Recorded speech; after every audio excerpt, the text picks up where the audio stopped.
Good afternoon, ladies, and well, actually, good morning still. Um, good morning slash afternoon, ladies and gentlemen. The Hurricane Watchman is here with your latest update on the tropics. Today, we're going to be talking about Invest 97S. Currently, as you can see, it is over the bay, as you can clearly see. And wow, well, we got that, and we're finally going to try to be doing, videos. Gonna be working on doing some videos stuff too, so look forward for that. And, yeah, we got a lot more stuff coming for the Hurricane Watch team, but that's what we're doing in the future. But right now, we're looking at Invest 97S. A little refresh. As you can see, there's the storm, as you can clearly see right there. Does seem a little bit sheared. Let's put this in motion.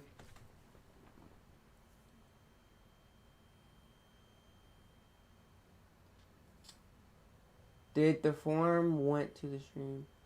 Don't know what you mean by that. DM me in Discord. But as you can see, it does appear to be sheared a lot, but regardless, a lot of heavy rain will continue to be produced for portions of northern Australia.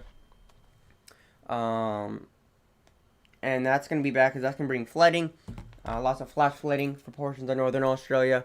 And that's going to, really be bad. So I really want to talk about the effects the storm has and the effects it's going to, have for portions of northern Australia. I want to actually go to the Australian Bureau of Meteorology. Australia's official weather forecast. And see what they're saying for this tropical system. Because again, there it is up there over Queensland.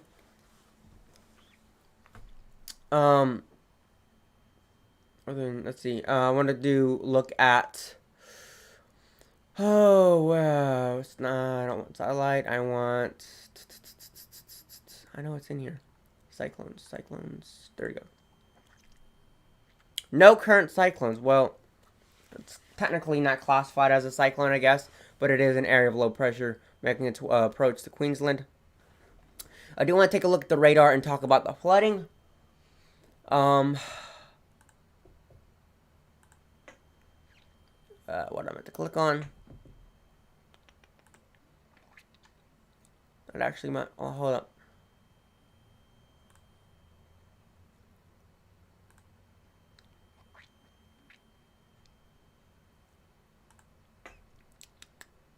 Go back. I have to go here. And then do 512. As you can see, that rain is making its way over to Queensland, Australia right now, which is producing a lot of heavy rain and a lot of, or it's going to be producing more heavy rain and flooding continuously. And that's something we need to watch out for because it could be very dangerous. What areas do I think that the storm will affect? Generally just the majority of the Queensland Peninsula. That didn't make any sense. I don't know the name of this peninsula. No, it sounds very ignorant. But right in this area, we're going to see a lot of heavy rain. These bands coming in. It's going to produce a lot of flooding and a lot of heavy rain.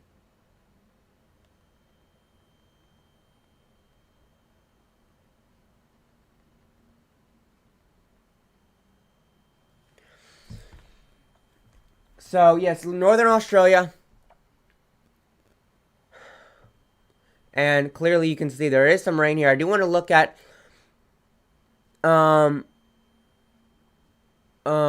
satellite images. My mouth is in a lot of pain at the moment, so it's hard for me to talk. But that's beyond the point that I'm making. I want to look at satellite images. Australia. Okay.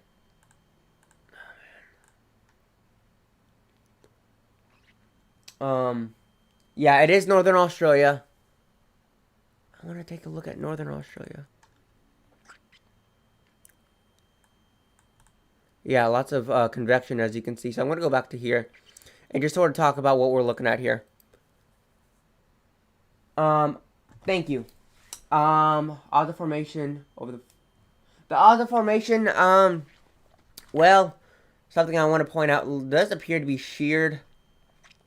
I'm actually having a hard time finding out where the low level circulation is at. Let me open up my Epic pen here. Okay. Gosh dang it.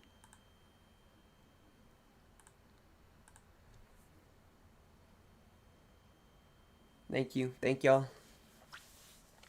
I just want to talk about what we're seeing here with this system. I don't know why this is so far over.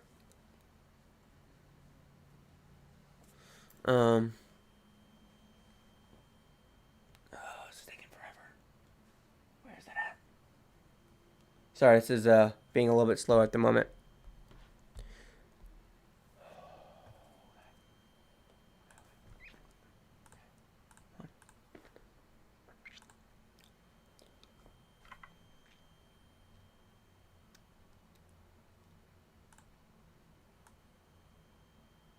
It's very hard to actually find out where the center of circulation is at, but it does appear that there is strong upper level winds blowing the tops away from the center of circulation, which is causing the storm to be tilted. And because it is tilted, it is not able to tropical storms like to be stacked from the bottom of the atmosphere to the top of the atmosphere.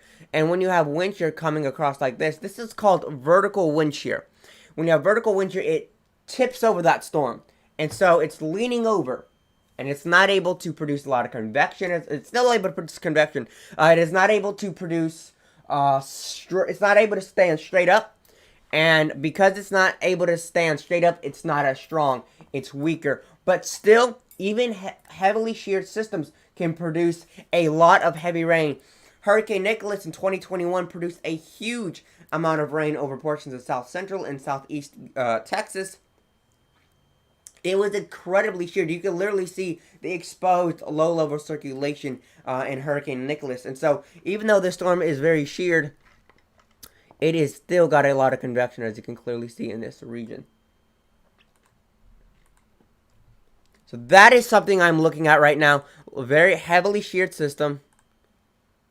You can see a lot of the convection is right here. So that it's going to continue to move in this general direction towards mainland Australia, and it's going to produce a heavy amount of rain. The biggest thing I'm worried about is flooding. Absolutely.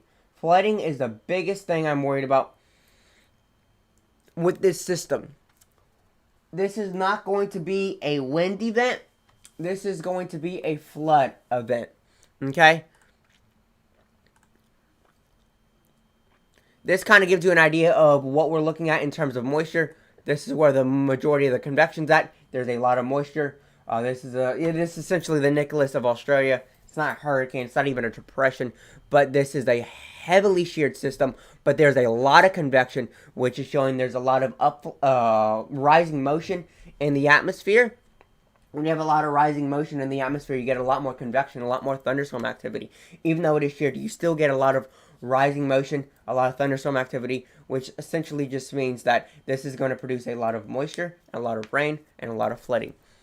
All along here, all this entire peninsula is going to have a lot of flooding, and it's going to have a lot of problems.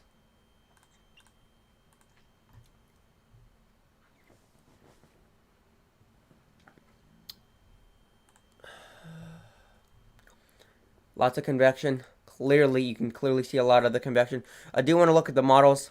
Again, here's the system, 1,001 millibars. It does not look very good. According to this, it looks like the center circulation's over here, but center circulation's closer to down.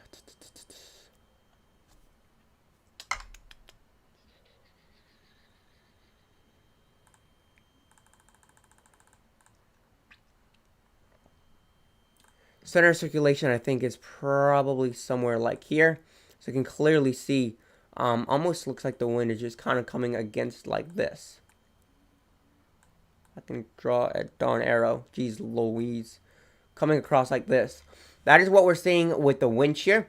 A majority of the convection, again, is way over here. The center circulation's over there where the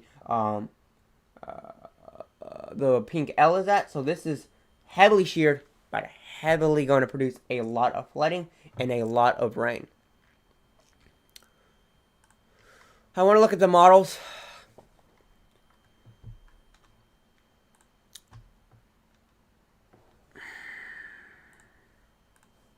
So there's the system, as you can see. You can even see on the models it's sheared. I think that doesn't make any sense. The L's right here, but you see the isobars are closed off way over here. That's not making much sense right there. So a heavily sheared tropical system, as you can see. Next storm. So possibly, now this, again, is way too far out. This is, again, 300 hours out. This is much tighter. You notice it's closed off. It's not a lot of shear.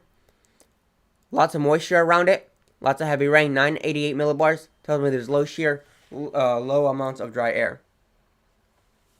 And so that tells me that that system could possibly become something that we'll have to watch out for if this even plays out. Now, again, this is over 300 hours out. And, you know, it's expected to actually become relatively intense and relatively large there at 977 millibars. We got another storm on the east side of Australia. Once we get into January, that is when I think we're going to start to see a rise in activity for the Australian region of tropical cyclones. And that is when we're going to have to watch for tropical activity, tropical waves, tropical disturbances, cyclones. I don't know why, but for whatever reason, I keep saying hurricanes. I know they're not hurricanes, but essentially they're the same thing. They just clockwise instead of counterclockwise. It's in the southern hemisphere. Okay. So that's for that region. I want to take a look at the South Indian Ocean. I feel like a majority of storms in the northern hemisphere are not going to pretty much out of the question.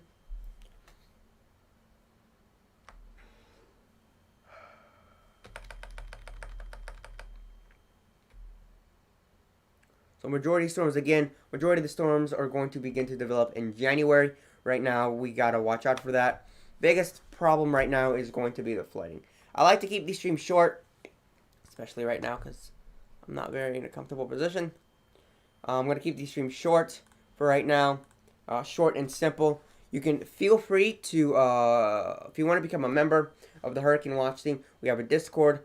You can DM us. It is in the description of this stream. It's in the description of the stream if you want to become a member.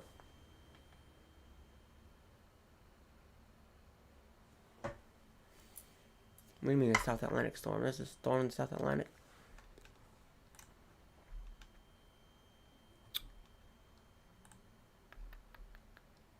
Not sure what you mean. Oh, I think even South Indian Ocean. So if you want to become a member, you can email me at hurricanewatchteam@gmail.com. You can DM me on Discord. You can DM me on Discord. You can email me at hurricanewatchteam.com, and I will respond. But I like to keep these streams short and simple because I don't like to bore everyone. That's probably going to be it for today, guys. I'm going to try to do more streams this afternoon. Hopefully I can get better, but that's it for today, guys. And I will do a more in-depth stream later today into this evening. So that's it for today, guys. Have a wonderful rest of your afternoon. I'll talk to you guys later this evening. Peace out.